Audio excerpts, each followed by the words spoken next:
By default, an administrator user account is created when you install WordPress.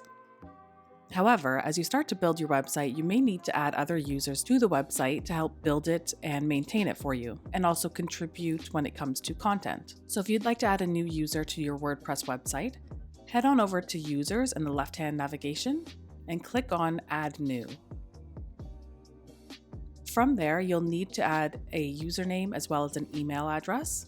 Now, these are mandatory fields, whereas things like the first and last name and website are all optional fields.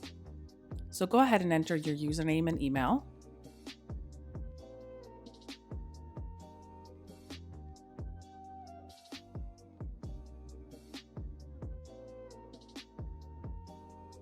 For the password, you can just leave it as is and use the password that was generated for you. You can also regenerate a password. Or you can, of course, create your own password.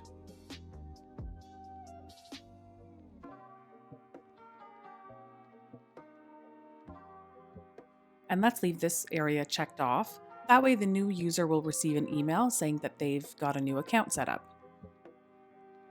And then finally, we can change the role for the user. So oddly enough, it's kind of backwards. So administrator is the highest level, meaning that if you give them administrator permissions, they'll be able to access all of the admin features within the website. Kind of a notch down is editor. And this is someone that can publish and manage posts that belong both to them as well as other users. Now, author is a little bit different in that they can only manage and publish posts that belong to them, that they've written. And then we've got contributor, and that's someone that can write a post, but they can't actually publish it. So someone else with a higher permission level has to go in and approve it for publish. And then we've got subscriber, and subscriber is kind of one of the lowest user levels.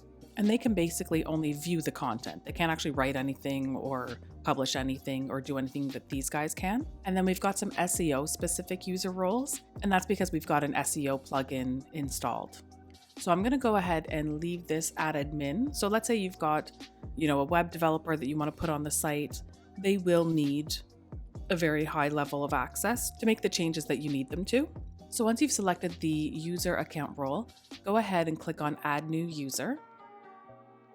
So once you create the user account, they will receive an email where they can reset their password to their liking. However, you still will have access to go into their account and change certain settings if you need to. So for example, let's say you wanted to change their role, you decide actually they don't need the administrator level, they could bump down to an editor role. You can do things like that, as well as add other information. And there you have it, a quick and easy tutorial on how to add a new user to your WordPress website.